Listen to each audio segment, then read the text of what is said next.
This is tape number 2 on the New Order of Barbarians. Change. Nothing is permanent. Streets would be rerouted, renamed. Areas you had not seen in a while then would become unfamiliar. Among other things, this would contribute to older people feeling that it was time to move on. People would feel they couldn't even keep up now with the changes in areas that were once familiar. Vacant buildings would be left to stand empty and to deteriorate, and streets would be allowed to deteriorate in certain localities. The purpose of this was to provide the jungle the depressed atmosphere for the unfit. Somewhere in this same connection he mentioned buildings and bridges would be made so that they would collapse after a while. There would be more accidents involving airplanes and railroads and automobiles. All of this to contribute to the feeling of insecurity, that nothing was safe. Not too long after this presentation, and I think one or two even before, in the area where I live, we had some newly constructed bridge to break, another newly constructed bridge defect discovered before it broke, and I remember reading just scattered incidents around the country where shopping malls would fall in right where they were filled with shoppers. And I remember that one of the shopping malls in our area, first building I'd ever been in where you could feel this vibration throughout the entire building when there were a lot of people in there. And I remember wondering at that time whether this shopping mall was one of the buildings he was talking about. Talking to construction people and architects about it, they'd say, "Oh no, that's good. Buildings vibrate like that. That means it's flexible and not rigid." Well, maybe so. We'll wait and see. Other areas, though, would be well maintained. Not every part of the city would be slummed. There would be the created slums and other areas well maintained.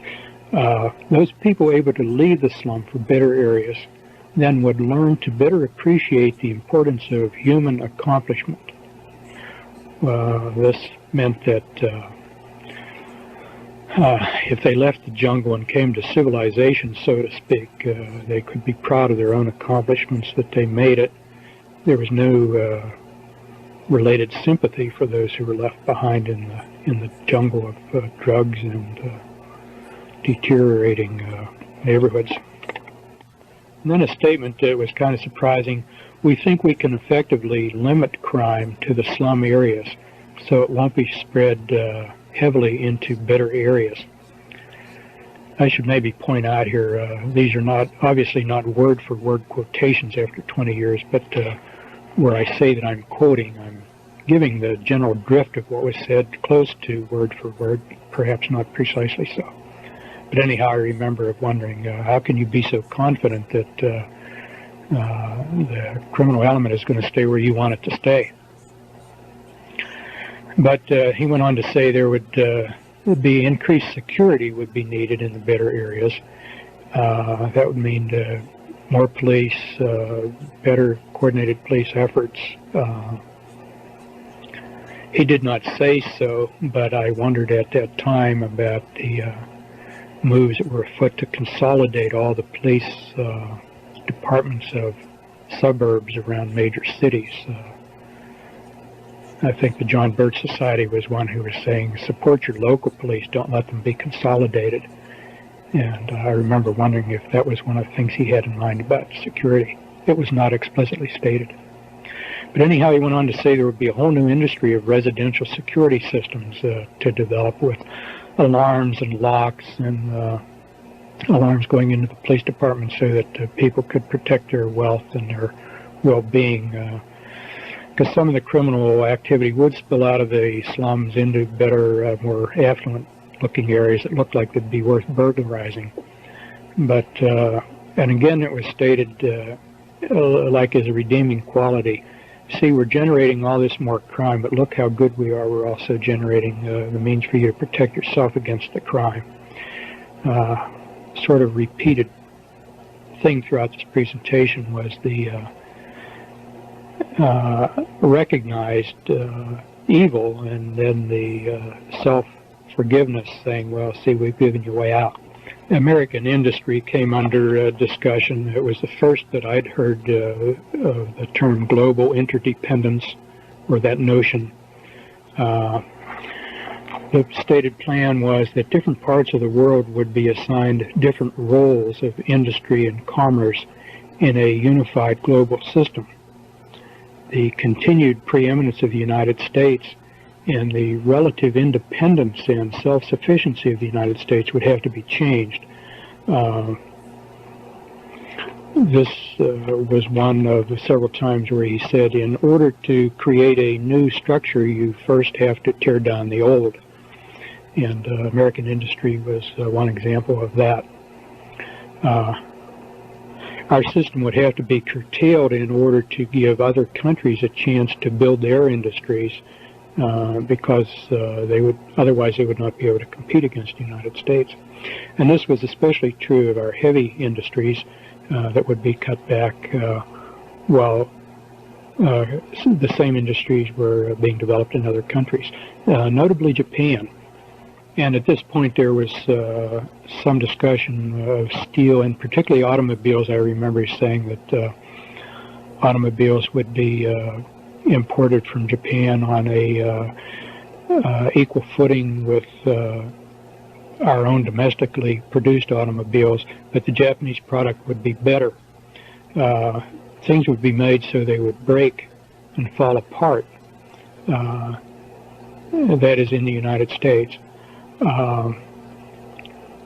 So that people would tend to prefer the imported variety, and this would give a bit of a boost to foreign competitors.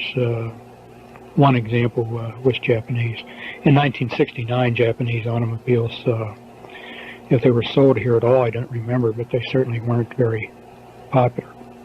But the idea was you would get a little bit disgusted with your Ford, GM, or Chrysler product or whatever, because little things like window handles would fall off more, and plastic parts would break that, had they been made of metal, would hold up. Your patriotism about buying American would soon give way to practicality, that if you bought Japanese or German or imported, that it would last longer and you'd be better off. Patriotism would go down the drain then. There was mention elsewhere of things being made to fall apart too.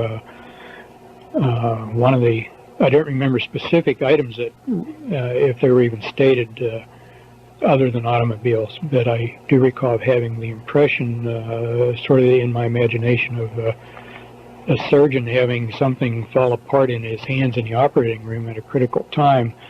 Was he including this sort of thing in his discussion?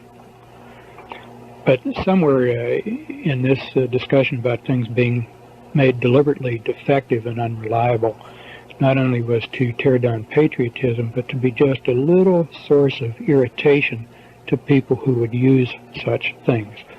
Again, the idea that you not feel terribly secure, promoting the notion that the world isn't a terribly reliable place. The United States was to be kept strong in information, communications, high technology, education, and agriculture. The United States was seen as continuing to be sort of the keystone of this global system, but heavy industry would be transported out. One of the comments made about heavy industry was we had had enough environmental damage from smokestacks and industrial waste, and some of the other people could put up with that for a while. This again was supposed to be a redeeming quality for Americans to accept. You took away our industry, but you saved our environment. So we really didn't lose anything.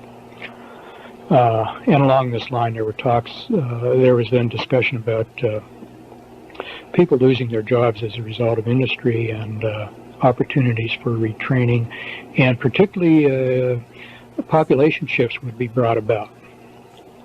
This is sort of an aside, but I think I'll explore the aside before I forget it more. Population shifts were to be brought about so that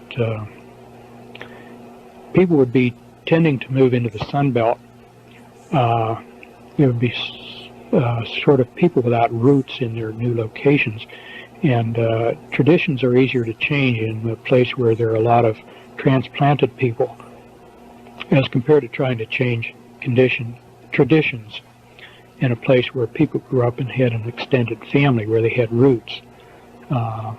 Things like new medical care systems, if you pick up from Northeast Industrial City and you transplant yourself to the South, Sun Belt or Southwest, you'll be more accepting of whatever kind of, for example, controlled medical care you find there than you would accept a change in the medical care system where you had roots and the support of your family. Also in this vein, it was mentioned that he used the plural personal pronoun we. We take control first of the port cities, New York, San Francisco, Seattle. The idea being that this is a piece of strategy, the idea being that if you control the port cities with your philosophy and your way of life, the heartland in between has to yield. I can't elaborate more on that, but it is interesting that if you look around the most liberal areas in the country, and progressively so are the seacoast cities, the heartland, the Midwest, does seem to have maintained its conservatism. But as you take away industry and jobs and relocate people, then this is a strategy to break down conservatism.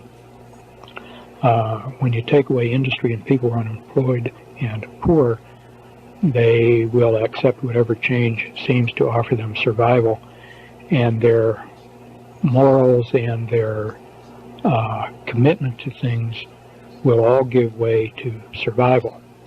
That's not my philosophy, that's the speaker's philosophy.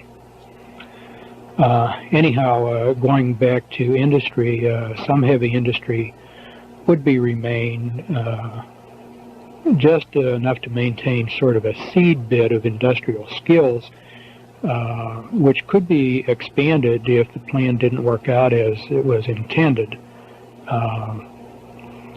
so that the country would not be devoid of assets and skills. But this was just sort of a contingency plan. It was hoped and expected that the worldwide specialization would be carried on. But perhaps repeating myself, but one of the upshots of all of this is that with this global interdependence, then national identities would tend to be de-emphasized. Each area dependent on every other area for one or another elements in its life. We would all become citizens of the world rather than citizens of any one country. And along these lines, then we can talk about sports. Sports in the United States was to be changed in part as a way of de-emphasizing nationalism. Soccer, a worldwide sport, was to be emphasized and pushed in the United States. And this was of interest because in this area, the game of soccer was virtually unknown at that time. I had a few friends who attended an elementary school other than the one I attended where they played soccer at their school, and they were a real novelty. This was back in the 50s. So to hear this man speak of soccer in this area was kind of surprising. But anyhow, soccer is seen as an international sport and would be promoted, and the traditional sport of American baseball would be de-emphasized and possibly eliminated. Eliminated because it might be seen as too American. And he discussed how eliminating this, one's first reaction might be, well, you pay the players poorly and they don't want to play for poor pay. so they give up baseball and either go into some other sport or some other activity. But he said that's really not how it works. Actually, the way to break down the baseball would be to make the salaries go very high. And the idea behind this was that as the salaries got ridiculously high, there would be a certain amount of discontent and antagonism as people resented athletes being paid so much, and the athletes would begin more and more to resent among themselves what other players were paid, and would tend to abandon the sport. And these high salaries then also could break the owners and alienate the fans. And then the fans would support soccer, and the baseball fields could be used as soccer fields. Wasn't said definitely this would have to happen, but if the international flavor didn't come around rapidly enough, this could be done.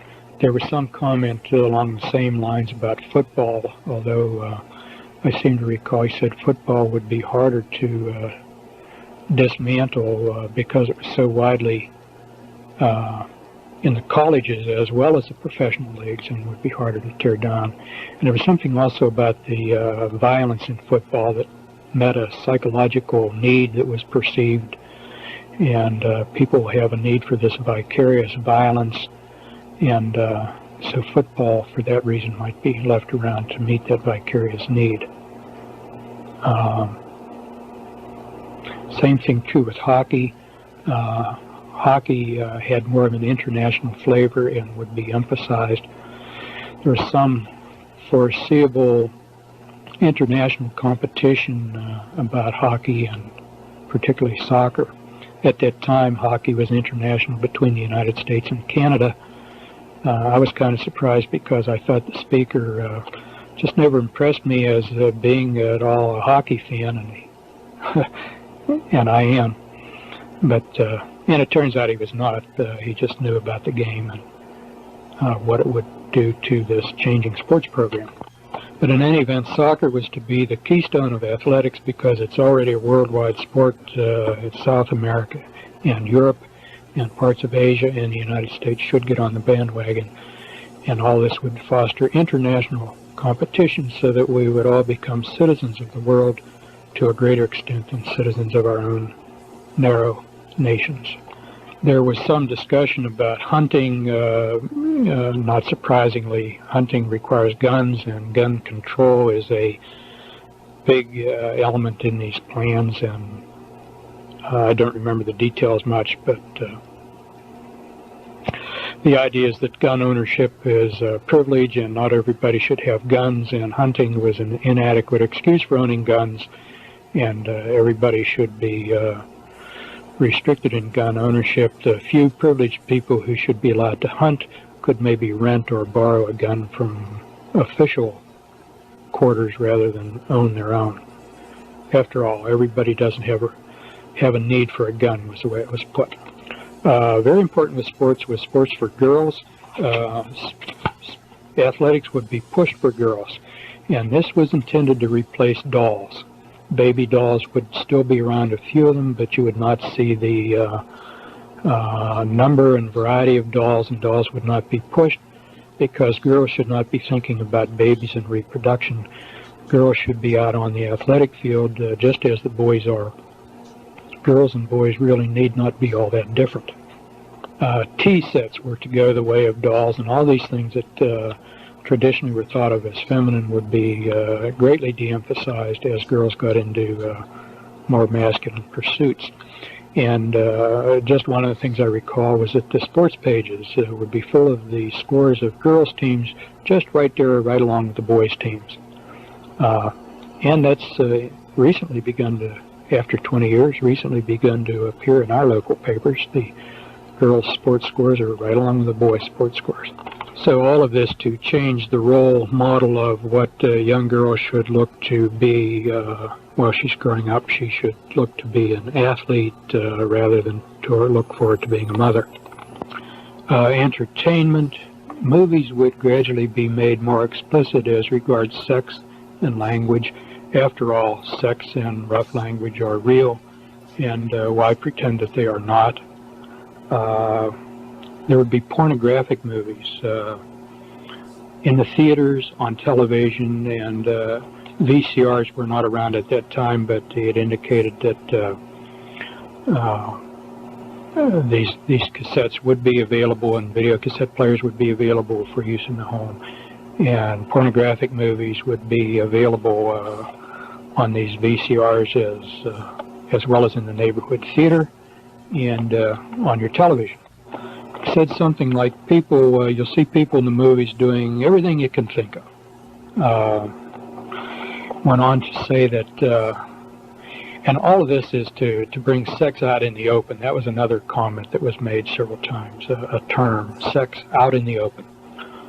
Violence would be made more graphic. This was intended to desensitize people to violence. There might need to be a time when people would witness real violence and be a part of it. Later on it'll become clear where this is headed. So there would be more realistic violence in entertainment, would make it easier for people to adjust. People's attitudes towards death would change, and they would not be so fearful of it, but more accepting of it. And not be so aghast at the sight of dead people or injured people. We don't need to have a genteel population paralyzed by what they might see. People would just learn to say, well, I don't want that to happen to me. This was the first statement suggesting that the plan includes numerous human casualties which the survivors would see.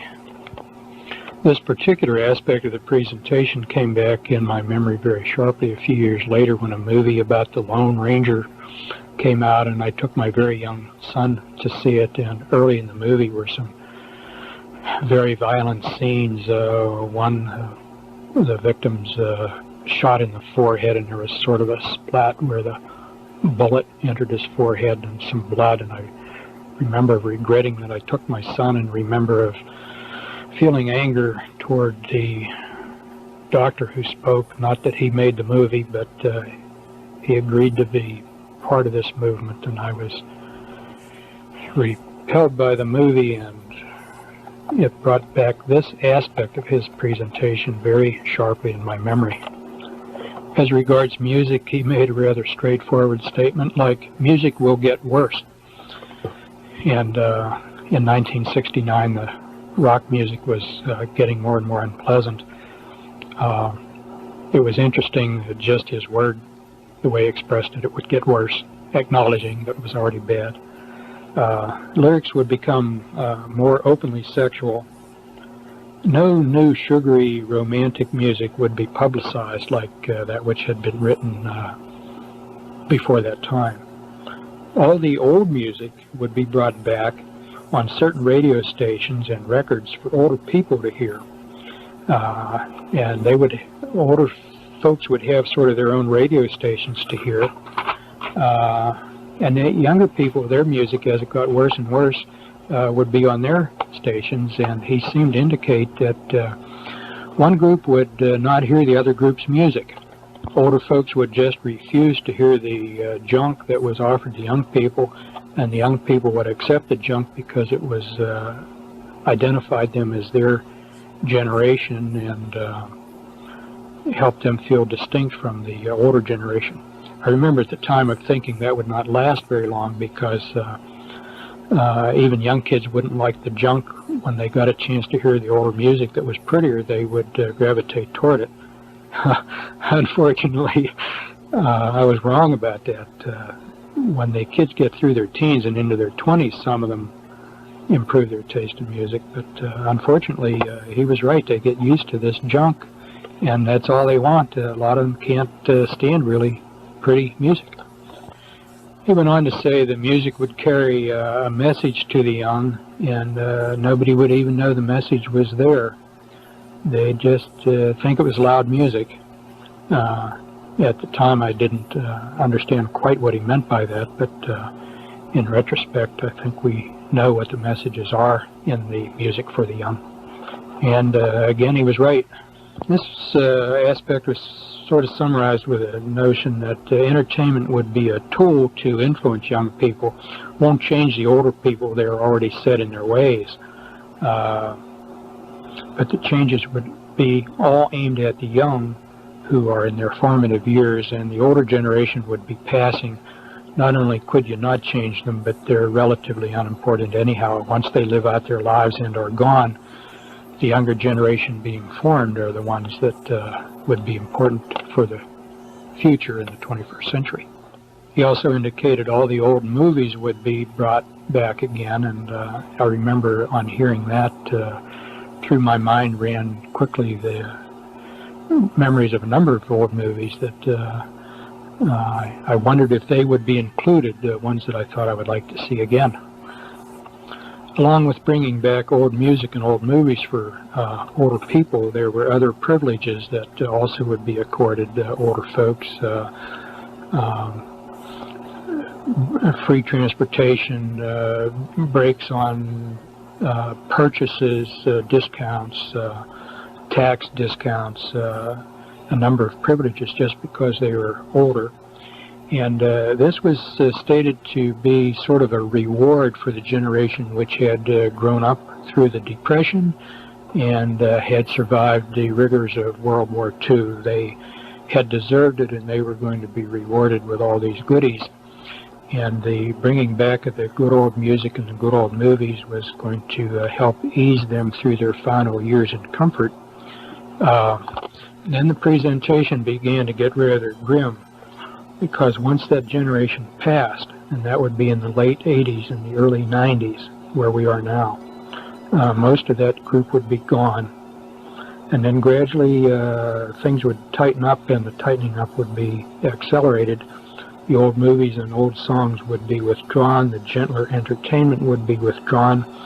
Travel, instead of being easy for old folks, travel then would become very restricted. People would need permission to travel, and they would need a good reason to travel. If you didn't have a good reason for your travel, you would not be allowed to travel. And everyone would need ID. This would at first be an ID card you would carry on your person, and you must show when you're asked for it. It was already planned that later on some sort of device would be developed to be implanted under the skin that would be coded specifically to identify the individual. This would eliminate the possibility of false ID, and also eliminate the possibility of people saying, well, I lost my ID. The difficulty about the skin implanted ID was stated to be getting a material that would stay in or under the skin without causing a foreign body reaction, whereby the body would reject it or cause infection, and that this would have to be material on which information could be recorded and retrieved by some sort of scanner while it was not rejected by the body. Silicone was mentioned. Silicone at that time was thought to be well tolerated. It was used to augment breasts. Women who felt their breasts were too small would get silicone implants. I guess that still goes on. In any event, silicone was seen at that time as the promising material to do both, to be retained in the body without rejection, and to be able to retain information retrievable by electronic means. Food. Food supply would come under tight control. If population growth didn't slow down, food shortages could be created in a hurry, and people would realize the dangers of overpopulation. Ultimately, whether the population slows down or not, though, the food supply is to be brought under centralized control so that people would have enough to be well nourished, but they would not have enough to support any fugitive from the new system. In other words, if you had a friend or relative who didn't sign on, and growing one's own food would be outlawed. This would be done under some sort of pretext. In the beginning, I mentioned there were two purposes for everything. One, the ostensible purpose, and two, the real purpose. And an ostensible purpose here would be that growing your own vegetables was unsafe, it would spread disease or something like that. So the acceptable idea was to protect the consumer, but the real idea is to limit the food supply, and growing your own food would be illegal. And if you persist in illegal activities like growing food, then you're a criminal. There was a mention then of weather, W-E-A-T-H-E-R. This was another really striking statement. He said, we can, or soon will be able to control the weather. He said, I'm not merely referring to dropping iodide crystals into clouds to precipitate rain that's already there, but real control. And weather was seen as a weapon of war, a weapon of influencing public policy. You could make rain or withhold rain in order to influence certain areas and bring them under your control. There were two sides to this that were kind of striking. He said, on the one hand, you can make drought during the growing season so that nothing will grow, and on the other hand, you can make for very heavy rains during the harvest seasons so that the fields are too muddy to bring in the harvest, and indeed one might be able to do both. There was no statement how this would be done. It was stated that it was either already possible or very, very close to being possible. Politics. He said very few people know how government really works. Something to the effect that elected officials are influenced in ways that they don't even realize. And they carry out plans that have been made for them, and they think they are making, that they are authors of the plans. But actually they've been, are manipulated in ways that they don't understand. Somewhere in the presentation he made two statements that I want to insert at this time. I don't remember just where they were made, but they're valid as in terms of the general overall view. The one statement, people can carry in their minds and act upon two contradictory ideas at the same time, provided these two contradictory ideas are kept far enough apart. And the other one, the other statement is, you can know pretty well how rational people are going to respond to certain circumstances or to certain information that they encounter. So to determine the response you want, you need only control the kind of data or information that they are presented or the kinds of circumstances they're in. And being rational people, they'll do what you want them to do. They may not fully understand what they're doing or why. Somewhere in this connection then was a statement admitting that some scientific research data could be, and indeed has been, falsified in order to bring about desired results. And here it was said, people don't ask the right questions. Some people are too trusting. Now this was an interesting statement because the speaker and the audience, all being doctors of medicine and supposedly very objectively, dispassionately scientific, and science being the be-all and end-all, well, to falsify data, scientific research data, in that setting is like blasphemy in the church. You just don't do that. Anyhow, out of all of this was to, on the political scene, was to come the new international governing body, probably to come through the UN and with the World Court, but not necessarily through those structures. It could be brought about in other ways. Acceptance of the UN at that time was seen as not being as wide as had been hoped. Efforts would continue to give the United Nations increasing importance. People would be more and more used to the idea of relinquishing some national sovereignty. Economic interdependence would foster this goal from a peaceful standpoint. Avoidance of war would foster it from the standpoint of worrying about hostilities. It was recognized that doing it peaceably was better than doing it by war. It was stated at this point that war is obsolete. And I thought that was an interesting phrase because obsolete means something that once was seen as useful is no longer useful. But war is obsolete, this being because of the nuclear bombs. War is no longer controllable. Formerly, wars could be controlled, but if nuclear weapons would fall into the wrong hands, there could be an unintended nuclear disaster.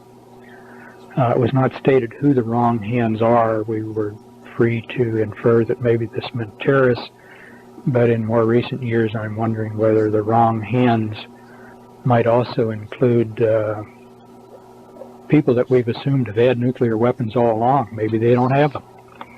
Just as it was stated that industry would be preserved in the United States a little bit, just in case the worldwide plans didn't work out, just in case some country or some other powerful person decided to bolt from the pack and go his own way. One wonders whether this might also be true with nuclear weapons. When you hear that he said they might fall into the wrong hands, there was some statement that the possession of nuclear weapons has been tightly controlled, sort of implying that anybody who had nuclear weapons was intended to have them. That would necessarily have included the Soviet Union, if indeed they have them. But I recall at the time of wondering, are you telling us or are you implying that that this country willingly gave nuclear weapons to the Soviets? At that time, that seemed like a terribly unthinkable thing to do, much less to admit. The leaders of the Soviet Union seemed to be so dependent on the West, though one wonders whether there might have been some fear that they would try to assert independence if they indeed had these weapons. So, I don't know, it's something to speculate about perhaps. Who did he mean when he said if these weapons fall into the wrong hands? Maybe just terrorists. We'll see. Anyhow, the new system would be brought in, if not by peaceful cooperation, everybody willingly yielding national sovereignty, then by bringing the nation to the brink of nuclear war. And everybody would be so fearful as hysteria was created about the possibility of nuclear war that there would be a strong public outcry to negotiate a peace, and people would willingly give up national sovereignty in order to achieve peace, and thereby this would bring in the new international political system. This was stated, and a very impressive thing to hear then, if there were too many people in the right places who resisted this, there might be a need to use one or two, possibly more nuclear weapons. As it was put, this would be possibly needed to convince people that we mean business. And that was followed with a statement that by the time one or two of those went off, then everybody, even the most reluctant, would yield. He said something about this negotiated peace would be very convincing. This kind of in a framework or in a context that the whole thing was rehearsed, but nobody would know it. People hearing about it would be convinced that it was a genuine negotiation between hostile enemies who finally had come to the realization that peace was better than war. In this context, discussing war and war is obsolete, a statement was made that there were some good things about war. One, you're going to die anyway, and people sometimes in war get a chance to display great courage and heroism, and if they die, they've died well, and if they survive, they get recognition. So that in any case, the hardships of war on the soldiers are worth it, because that's the reward they get out of their warring. Another justification for war expressed was if you think of the many millions of casualties in World War I and World War II, well, suppose all those people had not died but continued to live and continued to have babies. There would be millions upon millions, and we would already be overpopulated. So those two great wars served a benign purpose in delaying overpopulation. But now there are technological means for the individual and governments to control overpopulation. So in this regard, war is obsolete. It's no longer needed. And then it's, again, it's obsolete because nuclear weapons could destroy the whole universe. War which once was controllable could get out of control. And so for these two reasons, it's now obsolete. There was a discussion of terrorism. Terrorism would be used widely in Europe and other parts of the world. Terrorism at that time was felt would not be necessary in the United States. It possibly could become necessary if the United States did not move rapidly enough into accepting the system. But at least in the foreseeable future, it was not planned, and very benignly on their part. Maybe terrorism would not be required here, but the implication being that it would be indeed used if it was necessary. Along with this came a little bit of a scolding that Americans have had it too good anyway, and just a little bit of terrorism would help convince Americans that the world indeed is a dangerous place, or can be if we don't relinquish control to the proper authorities. There was discussion of money and banking. One statement was inflation is infinite. You can put an infinite number of zeros after any number and put the decimal points wherever you want. This is an indication that inflation is a tool of controllers. Money would become predominantly credit. It was already money is primarily a credit thing, but exchange of money would be not cash or palpable things, but electronic credit signals. People would carry money only in very small amounts for things like chewing gum and candy bars, just pocket sorts of things. Any purchase of any significant amount would be done electronically. Earnings would be electronically entered into your account. There would be a single banking system. It may have the appearance of being more than one, but ultimately, basically, it would be one single banking system. So that when you got paid, your pay would be entered for you into your account balance, and then when you purchased anything at the point of purchase, it would be deducted from your account balance, and you would actually carry nothing with you. Also, computer records can be kept of whatever it was you purchased, so that if you were purchasing too much of any particular item, some official wanted to know what you were doing with your money, they could go back and review your purchases and determine what it was you were buying.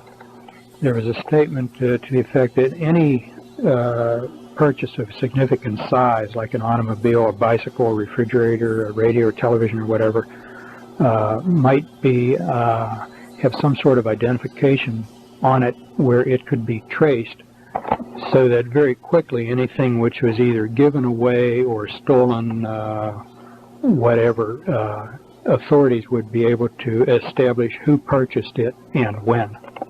Computers would allow this to happen. The ability to save would be greatly curtailed.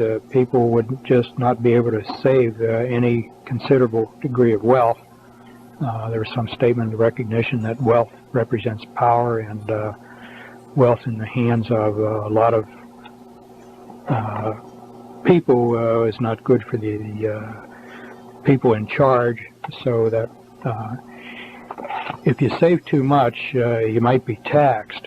The more you save, the higher the rate of tax on your savings, so your savings really could never get very far. And also, if you begin to show a pattern of saving too much, you might have your pay cut. People would say, well, you're saving instead of spending. You really don't need all that money. But basically the idea being to prevent people from accumulating any wealth which might have long-range disruptive influence on the system. People would be encouraged to use credit to borrow, and then also be encouraged to renege on their debts so that they would destroy their own credit. And the idea here is that, again, if you're too stupid to handle credit wisely, this gives the authorities the chance to come down hard on you once you've overshot your credit. Electronic payments initially would all be based on different kinds of credit cards. These were already in use in 1969 to some extent, not as much as now. But people would have credit cards with the electronic strip on it, and once they got used to that, then it would be pointed out the advantage of having all of this combined into a single credit card serving a single monetary system, and then you don't have to carry around all that plastic. So the next step would be the single card, and then the next step would be to replace the single card with a skin implant. The single card could be lost or stolen, give rise to problems, could be exchanged with somebody else to confuse identity. The skin implant, on the other hand, would be not losable or counterfeitable or transferable to another person, so you and your accounts would be identified without any possibility of error. And the skin implant, of course, would have to be put somewhere that was convenient to the scanner, for example, your right hand or your forehead. At that time when I heard this, I was unfamiliar with the statements in the book of Revelation. The speaker went on to say, now some of you people who read the Bible will attach significance to this, to the Bible, but he went on to disclaim any biblical significance at all. This is just common sense of how the system could work and should work, and there's no need to read any superstitious biblical principles into it. As I say, at the time I was not very familiar with the words of Revelation. Shortly after that I became familiar with them, and the significance of what he said really was striking. I'll never forget it. There was some mention also of implants that would lend themselves to surveillance by providing radio signals. This could be under the skin, or a dental implant put in like a filling, so that either fugitives or possibly every citizen could be identified by a certain frequency from his personal transmitter and could be located at any time or in any place by any authority who wanted to find him. This would be particularly useful if somebody broke out of prison. There was more discussion of personal surveillance. One thing was said, you'll be watching television and somebody will be watching you at the same time at a central monitoring station. Television sets would have a device to enable this. The TV set would not have to be on in order for this to be operative.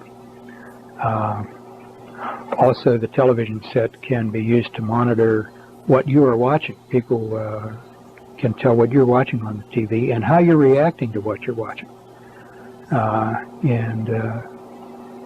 You would not know that you were being watched while you were watching your television. How would we get people to accept these things into their homes? Well, people would buy them when they buy their own television. They won't know that they're on there at first. This was described as being by what we now know as cable TV to replace antenna TV. When you buy a TV set, this monitor would just be a part of the set, and most people would not have enough knowledge of electronics to know it's there in the beginning. And then the cable would be the means of carrying the surveillance message to the monitor. By the time people found out that this monitoring was going on, they would also be already very dependent upon television for a number of things. Just the way people are dependent on the telephone today. One thing the television would be used for would be purchases.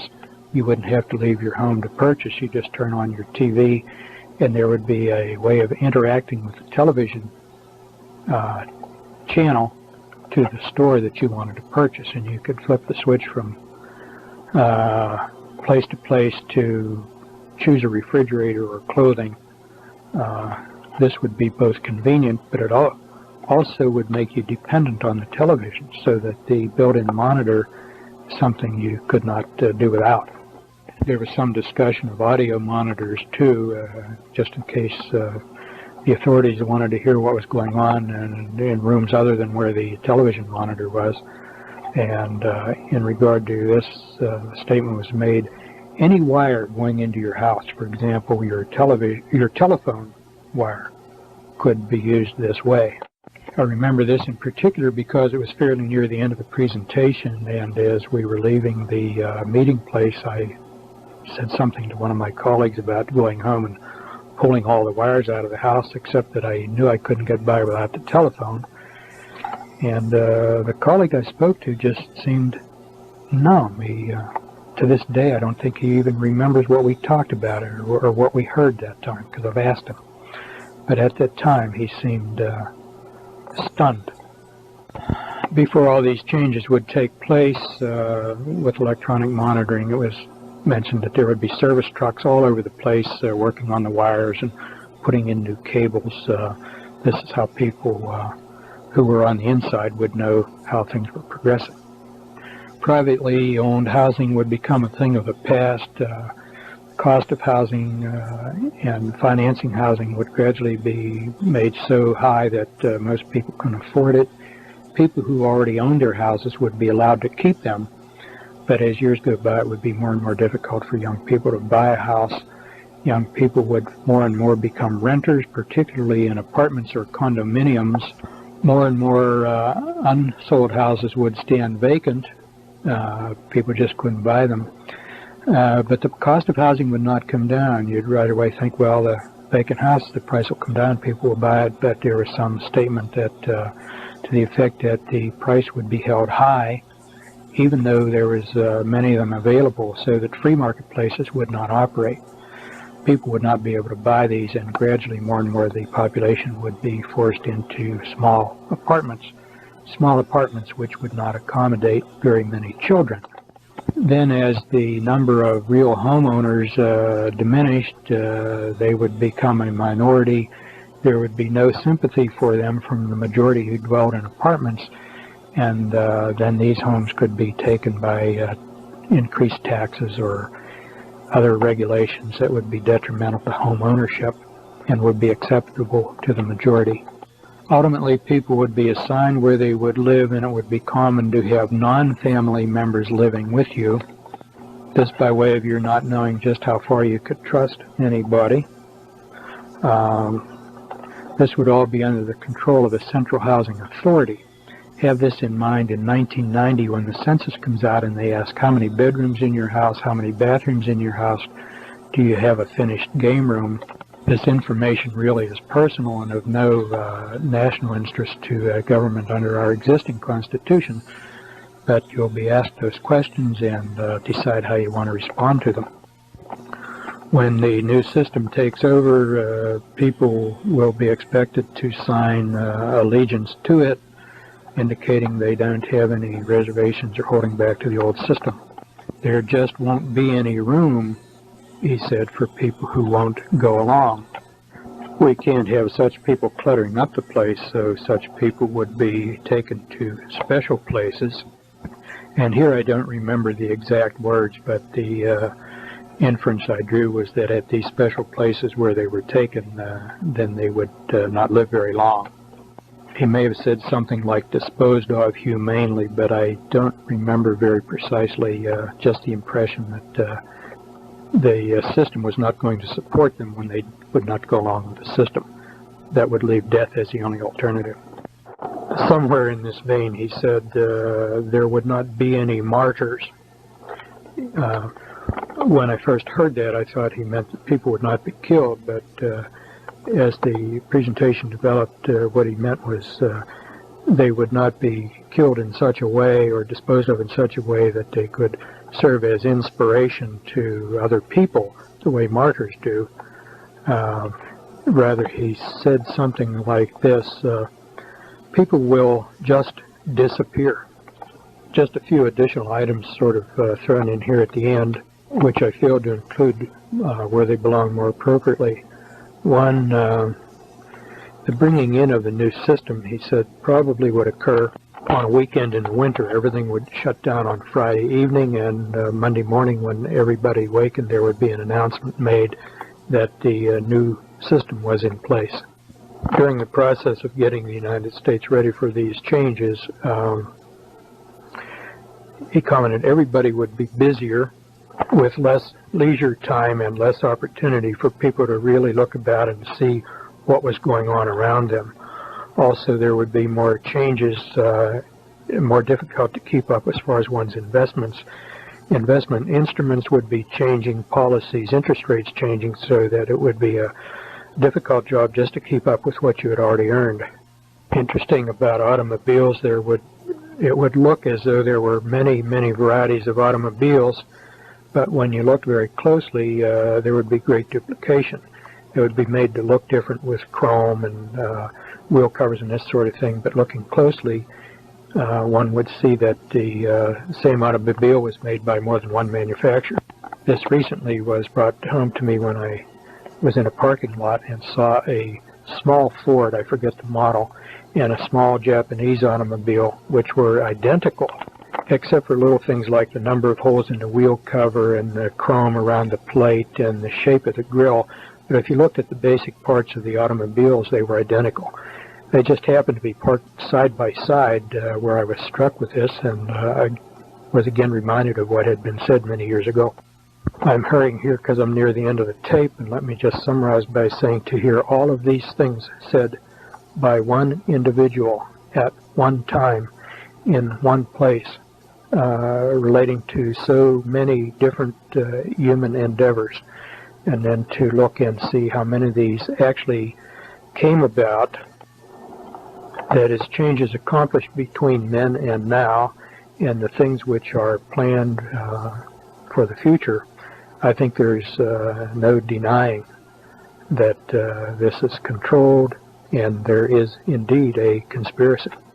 The question then becomes what to do, and I think first off we must put our faith in God and pray and ask for His guidance, and secondly I think do what we can to inform other individuals as much as possible, as much as they may be interested. Some people just don't care because they're preoccupied with getting along in their own personal endeavors. But as much as possible, I think we should try to inform other people who may be interested, and again, put our faith and trust in God and pray constantly for His guidance and for the courage to accept what we may be facing in the near future, rather than accept peace and justice, which we hear so much now. It's a cliche. Let's insist on liberty and justice for all.